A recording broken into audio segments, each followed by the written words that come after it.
Hello દોસ્તો, આજે બનાવીશું આપણે મછલીનું ગ્રેવીવાળું શાક। તો સૌથી પહેલાં આપણે એક કઢાઈની અંદર તેલ લઈ લઈશું। તેલને ગરમ થવા દઈ એની અંદર આપણે ડુંગળી એડ કરીશું। ડુંગળીને થોડી તમે મોટી પણ રાખી શકો છો। હવે એની અંદર મરચાં અને ટામેટાં પણ એની સાથે આપણે એડ કરી દઈશું। મરચાંની સાથે આપણે લીલું લસણ પણ એડ કરી દીધું છે।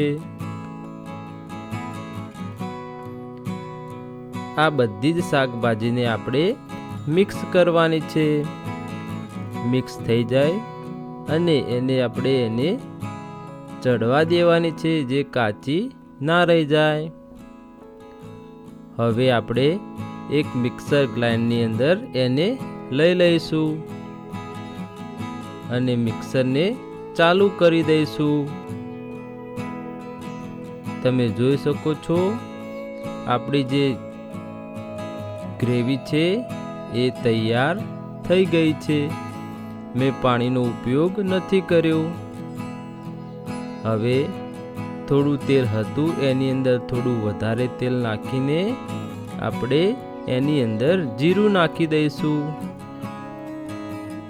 જીરું આપણે શેકાઈ જાય, ચડી જાય એટલે એની અંદર આપણે જે હાલ ગ્રેવી બનાવી છે એ બધી જ ગ્રેવીને એની અંદર નાખી દઈશું।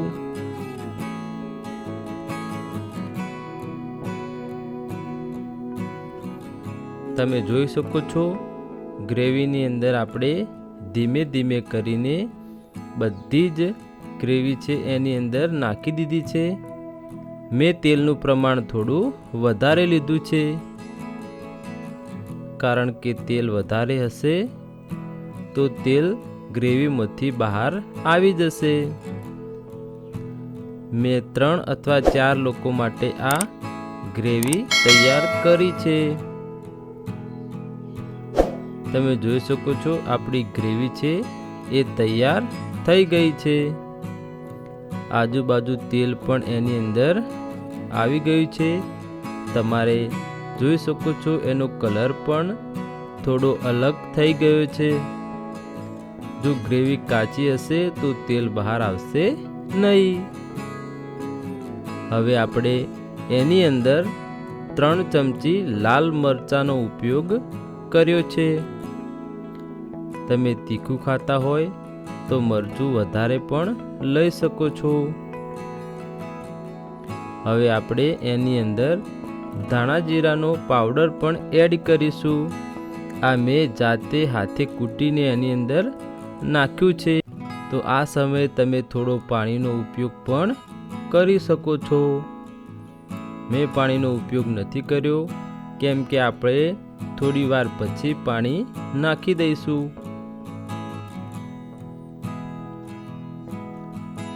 ગ્રેવીને જાડી અને થીક બનાવવા માટે પાણી ઓછું ઉપયોગમાં લેવું।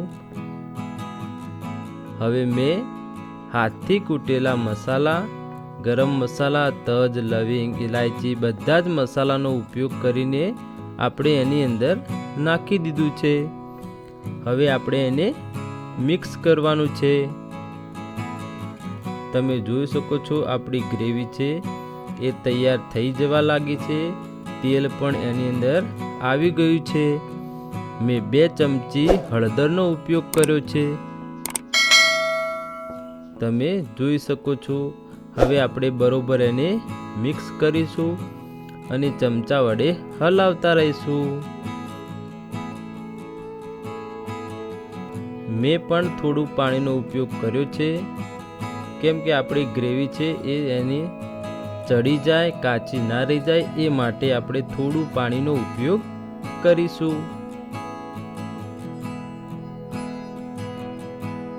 પાણી નાખ્યા પછી એને આપણે મિક્સ કરતા રહીશું। ગ્રેવીને આપણે આ રીતે હલાવતા રહીશું, જેથી કરીને નીચે દાજી ન જાય। તમે જોઈ શકો છો આપણી ગ્રેવી છે એ ખૂબ જ સારી અને એકદમ ગાઠી અને એકદમ જાડી ગ્રેવી તૈયાર થઈ ગઈ છે. આ ગ્રેવી ખાવામાં ખૂબ જ સારી અને સ્વાદિષ્ટ લાગે છે. આપણી ગ્રેવી તૈયાર છે. હવે આપણે જે મછલીના જે ટુકડા છે એને ધોઈને રાખ્યા હતા એને આપણે એની અંદર એડ કરી દઈશું. મેં એક કોટાવાળી માછલીનો ઉપયોગ કર્યો છે.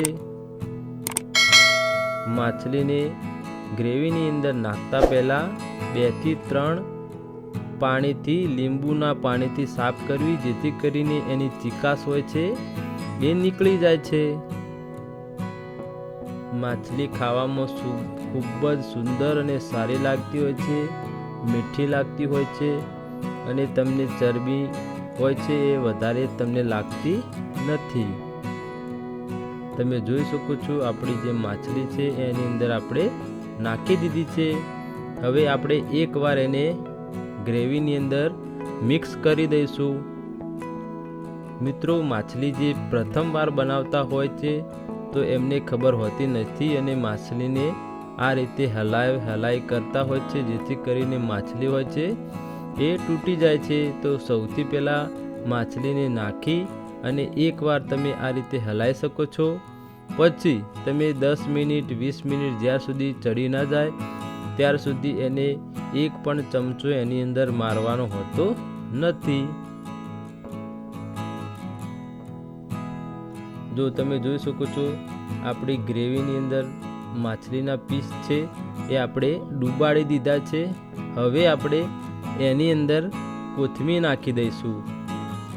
કોથમીર નાખીને આપણે એને 20 મિનિટ એને ઢાંકીને પડી રાખીશું, જેથી કરીને આપણી માછલી છે એ તૈયાર થઈ જશે.